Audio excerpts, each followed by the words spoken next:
Click the bell icon to get latest videos from Ekeeda.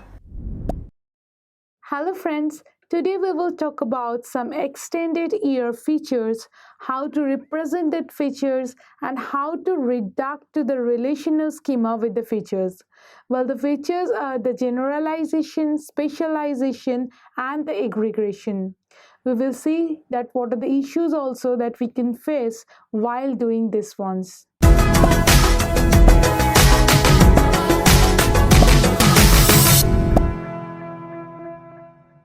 As now we have completed the basic ERD features that we can implement it in the diagrams or the representations on a database.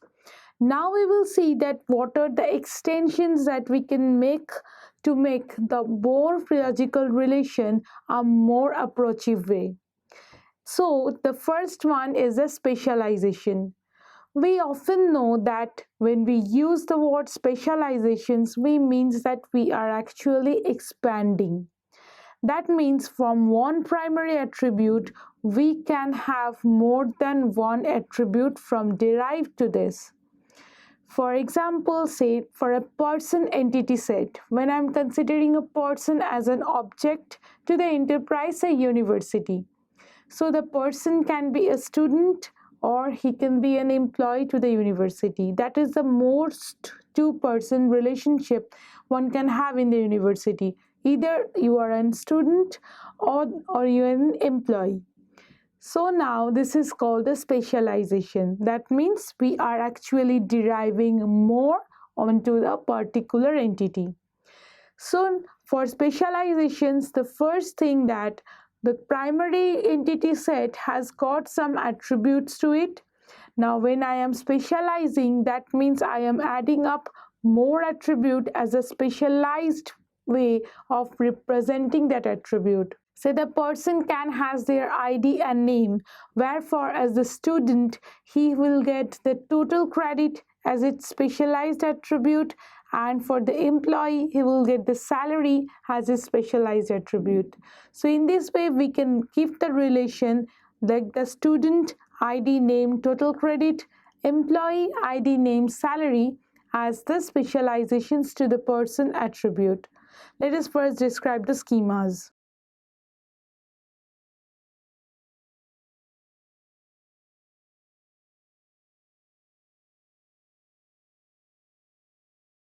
Now let us look at the specialization that we can add to even the specialized entity sets.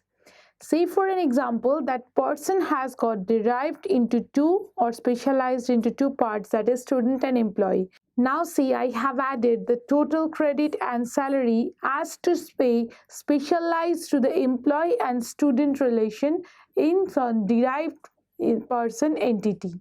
So the person has got the basic features of ID and name. So the ID will be copied to the student and employee ID. It will be not changed, as I am saying that the generalized attribute should be added in the specialized identity set and the specialized attribute will be appended to it. Now, if I want to say the university has two types of students, one is graduate, another one is undergraduate. So the graduate students has all the student attributes, along with we are specifying a condition that a graduate student should always report to the offices and the undergraduate students should always report to the residents that they are living. So how to define the schemas of this one?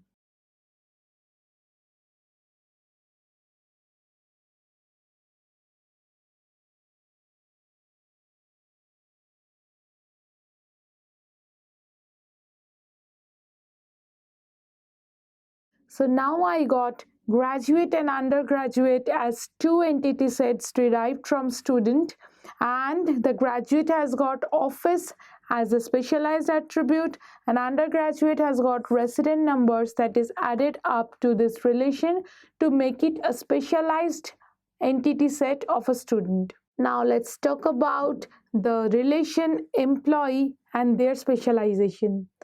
See, the specialization can be even of the attribute wise. Let us say with an example. First, the employee can be either a secretary or an instructor. So this is the attribute of the employee type, that the employee has got an instructor if he has got the rank, and he's a secretary if he has got the hours per week salary and their secretary for relationship. So now let us define the schemas for this.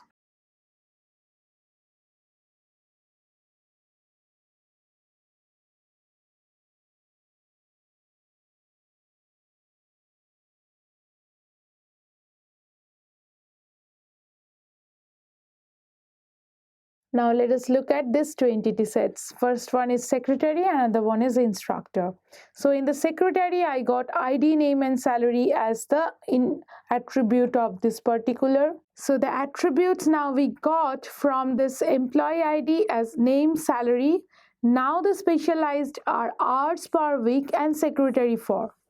So what is the basis for salary for a secretary? That is the hours per week that he has worked and for which he has been a secretary, like the secretary for the student association or for the legal administration and all.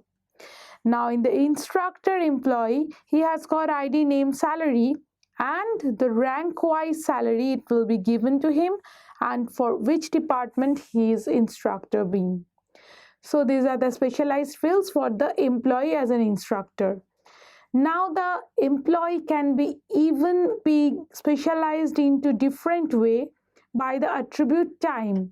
Say for example the part-time employee, the full-time employee. So it will get the join date and the release date of that employee. If it is for 3 months or for quarterly basis, then it is a temporary employee. Other than that, it is for 2 years and 3 years, it is a full-time employee. So depending on the attributes or the demand of the enterprise, we can specialize a single entity into 2 different ways. Now let us look of the overlapping and disjoint part of the specialization. Some entities can have multiple entity sets as its higher class. Now when we talk about higher level, we first need to know what is the higher level entity and lower level entity. Well, the specialized entity sets that we can have from an entity are known as the higher level entities, and from which entity it is get specialized is known as the lower level entities. So it will always move from the lower level to the higher level. So it is actually the bottom up approach for the specialization. Now we will see that what is the overlapping and disjoint specialization. As we are saying that an entity can be specialized to multiple entities or it can be specialized to no more than one entities. So if it is can have the multiple set of entities as a lower level, so it is known as an overlapping entities. And if it has got only one entity as to his specialized entity, so it is known as disjoint entity. Let us see an example.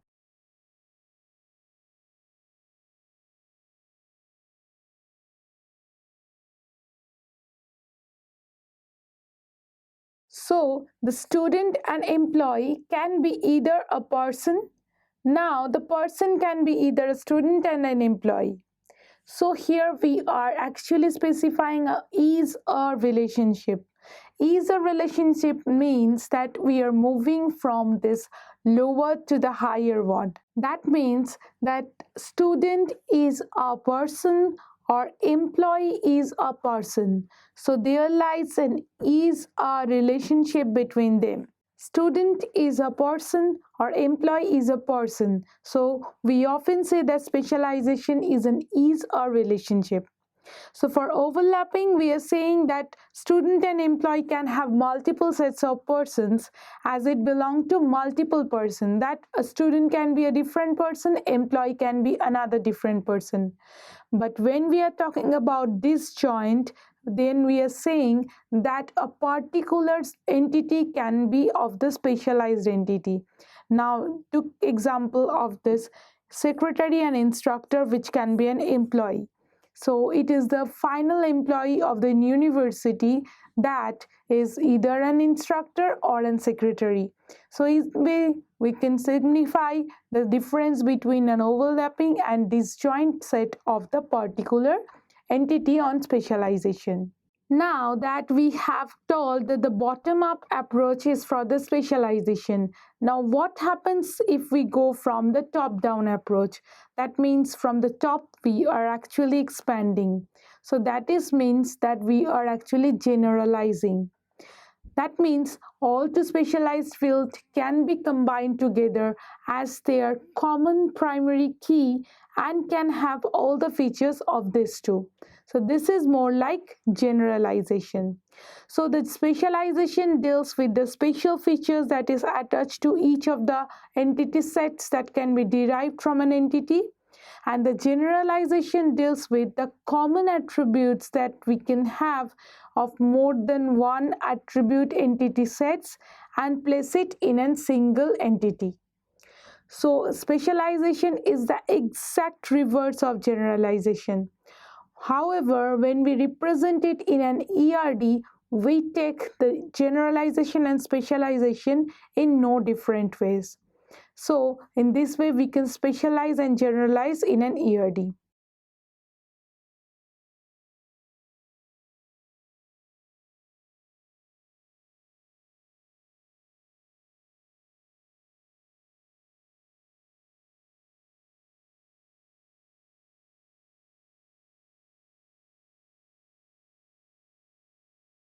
See, for the first step of the generalization and specialization, first we are having the person, we have ID, name and address of the person. Next, see the specialization, employee and student. I have added only the specialized attribute in the ERD so that it is not difficult to see as both generalization and specialization. When we specialize, we will add this one as we have all these ones. And now when we generalize, we can add this ones and skip the salary portion, naming it to this person. Now we can see that there are two arrows that we are moving to a person. That signifies they are overlapping specialization. We mean that overlapping generalization or specialization because the employee and student can have multiple sets of the person. Now we will discuss that how employee is specialized.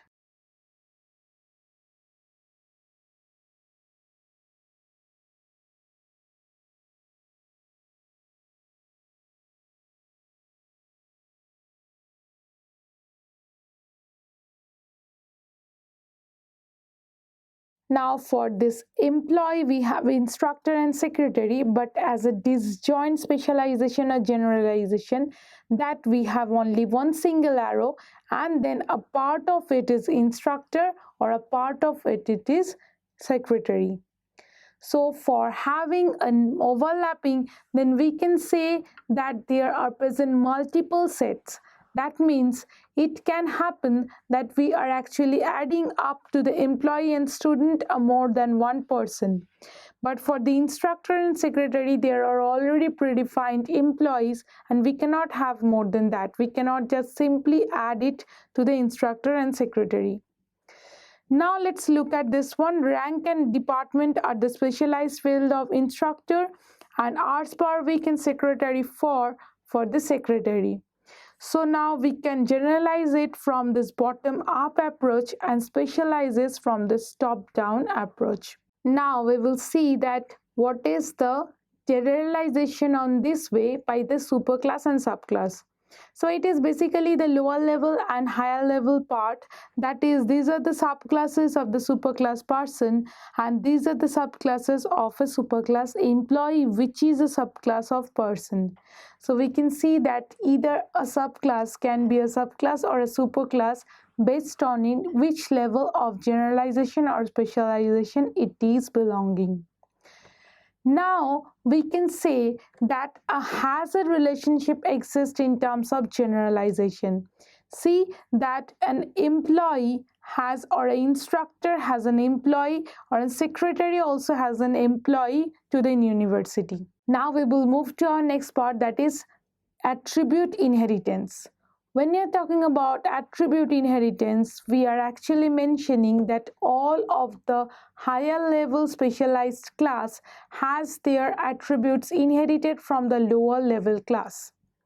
So now that employee is a higher level class which will inherit all the attributes from ID, name and address of the person, subclass or the superclass of this one. Now we are saying that the salary is being the specialized one as well as the inherited one for the ID, name and address. Same goes with the total credits. Now there lies even with the relationships that we can even inherit the relationship. That is a relationship, employee is a person is also inherited in this way that instructor is an employee, is a person. So the is a relationship is also inherited by specialization and generalization. Now if I can talk about that all the higher level entities can have their attributes as well as the attributes of the lower level entities, and all lower level entities first need to satisfy that it is a higher class or the subclass of a superclass.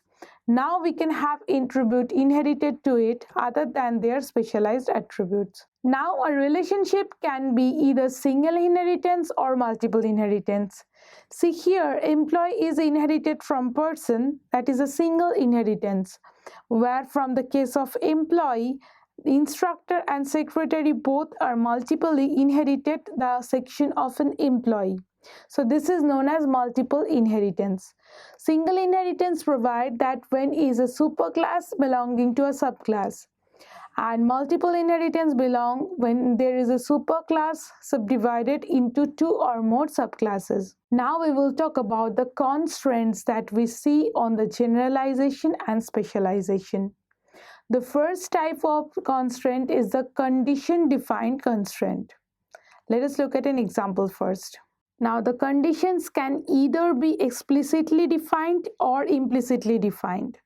Say for example that we have taken a person is implicitly a student or an employee based on no condition that if it is admitted or he or she is, then other than that he is being working for the university. Now if there is an explicit defined condition for that, condition makes generalization. That means if we say that if is a student type undergraduate or graduate and belonging to it, we can generalize it. That we are grouping up the subgroups of undergraduate and again is a graduate. So this is more known like an attribution defined or a condition defined constraint. The next type is in user defined. Say for an example, we are saying that the employee when he has joined and from that date after 3 or 4 months, he will be given a teamwork. So this is more like a user defined constraint that we are putting. And on this way, we can also achieve a generalization and specialization. Say that employee will now belong to a teamwork entity sets. And that entity set condition has been defined by the user, not by the attributes of that particular user. Now see, the attributes are not mentioned here, only after 3-4 years that he has joined. That means it's a derivation from the direct attribute that is being defined in the entity set. When we are doing this as a definition or the derivation, so that is being a constraint to the generalization. Now the employee can be either of say 4 work groups or can be a part of 1 or more work groups. Now let's come to the condition that is a disjoint and overlapping condition. So the constraint is very important one, being a disjoint or an overlapped. So a disjointless constraint specifies that a particular generalization or specialization has been done on only one type, that is either the attribute type and belongs to only one type of that specialized field. Say for an example, a student is defined or specialized based only the student type, that is either the undergraduate or the graduate. So a student can be an undergraduate or a graduate but not the both. Now if that is an overlapped constraint that is being specified, For example, say that an attribute or an entity set can be of the multiple entity set specialized, and when we generalize it, it can belong that there are more than two subclasses on that particular single superclass. So that we can exemplify that an employee has joined a enterprise and now being working there for 3-4 years. Now he will put into the work team. So it can happen that the employee is being a work member of different teams. He has been put to the administrative team as well put to the registration teams. So it is an overlapped type of the transaction. So in overlapped entities or specialization, we are specifying by the constraint that a multiple type of this constraint can be there of the attributes. Next is the completeness constraint. When we are putting a completeness constraint on a particular relation, then actually we are mentioning that the relation can belong to any of the complete derivation or inheritance. He can be a part that has been to the atomic that we cannot derive it any further. And if it has been partial, that means we have only taken a part of the subgroups as a generalization. So the complete generalization means that all the subgroups have been grouped into the supergroup, and for the partial ones we are saying that we have only taken a part of this. This is also more like the disjoint and overlapping one, because in the disjoint we have taken a complete generalization, and for the overlapped we have taken a partial one. We will go to our next extended ER features, that is known as aggregation. Now that we have talked about specialization and generalizations and the constraints to this, so now we will know that either can be a possibility that a relationship is inherited from another relationship, or a relationship can also be merged or grouped into a specialized relationship. So this is more known like as aggregation. Let's take an example and see what happens.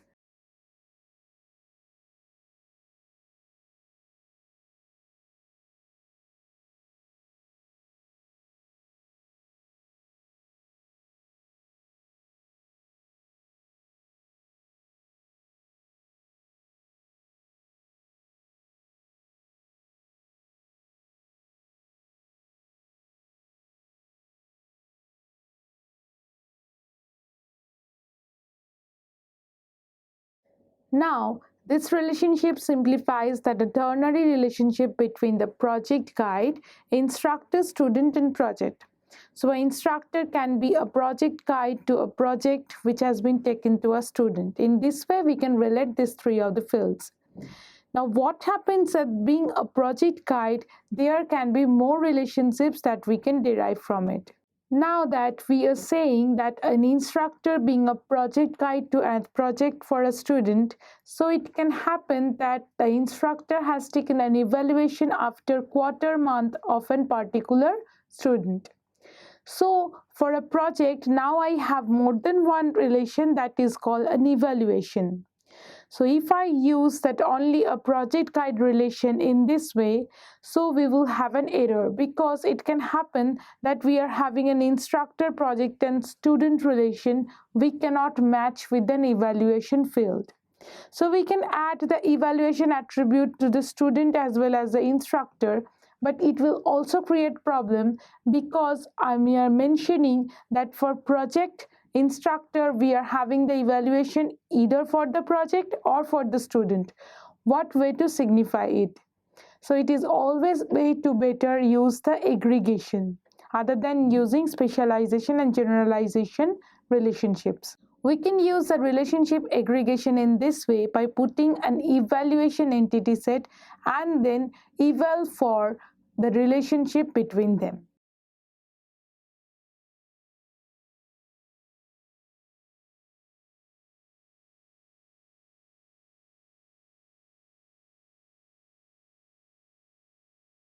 Now see, I have added a new features to this one, that I have added eval for relationships. That is the relation from the instructor to the student, that the instructor is evaluating a student and either the instructor is evaluating the project. Now that the preval for is considering the entity set's evaluation, so it will have the project name as well as the student name as it attributes to connect to the instructor. So now we can have the eval for as also a ternary relationships between the instructor, the student, the evaluation, and also the instructor student evaluation and project. So now it becomes a quaternary relationship. So this is the aggregation part that we are doing. We are actually having a relationship that is helping as a part of the another relationship. So now we can have approach this way when we are having that more than one relationships in a way. So there exists a ternary relationship as well as a quaternary relationships between these fields. Now, when we are approaching aggregations, then we are saying that the aggregations can be done in only one the relationships. It cannot happen that we are aggregating the entity sets because the entity sets has got some different attributes which are distinct and unique to each of them.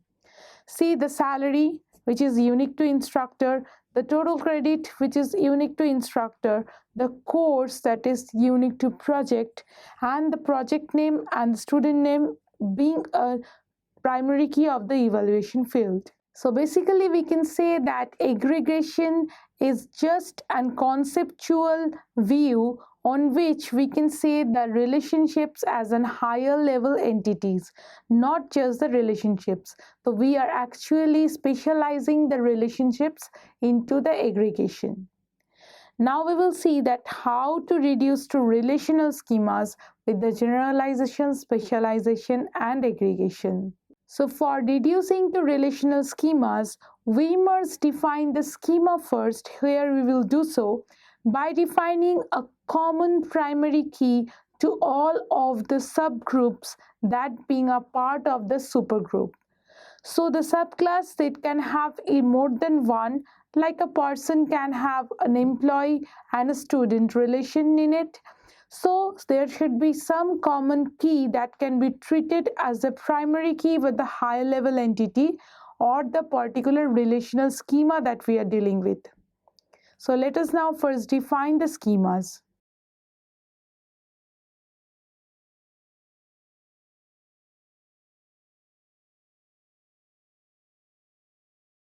So now I am generalizing the person and has got the common primary key with the specializations.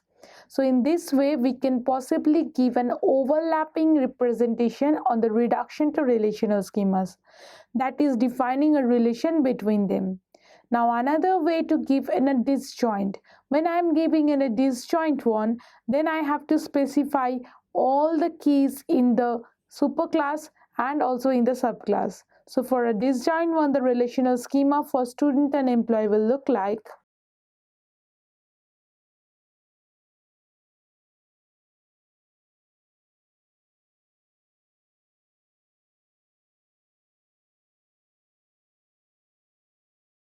So that I am making it in a disjoint because I am showing this that this can belongs to only one of the person by deriving all the attributes inheriting it from the superclass. Now if aggregation is being performed, we can use the same way just by reviving the relationships. Now we have to give the lower tier and the higher tier for deducting to the relational schemas. So now we will see an expression to express this relational schema reduction from a generalization, specialization as well as the aggregation.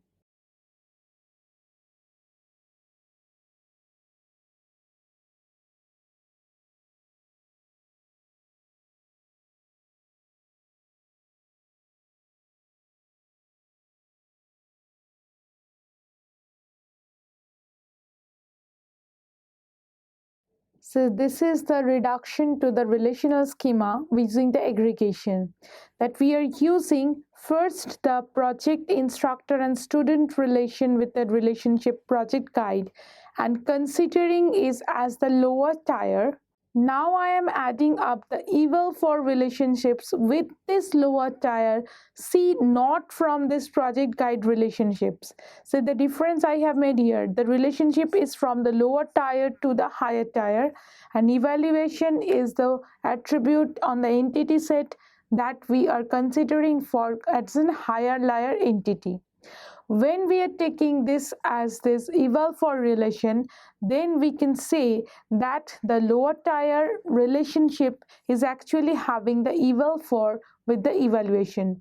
So any of the entity sets can interact with the eval for relationships to get in touch with the evaluation entity. So we can use some of the ER notations to specify the specialization and generalization. See, for the constraint on completeness, when we are providing it, if there is a total or complete type of specialization, we can add a dashed line and the keyword total inside a overlap. Now when we are specifying total as the completeness constraint, then we can say that it is totally specialized other than it is partially specialized. We will see what are the ER notations we used in specialization and generalization.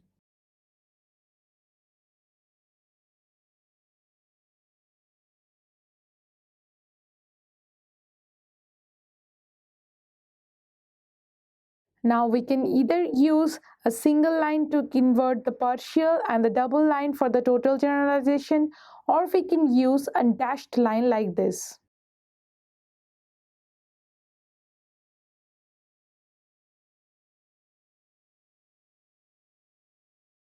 So here it will also generalize that it is a completeness constraint is given to it. So in this way we can use that the multiple inheritance, or we can use that there is a total generalization as well as a partial generalization. So that are all for the extended ER features. Thank you for watching this video. Stay tuned with Ekeeda and subscribe to Ekeeda.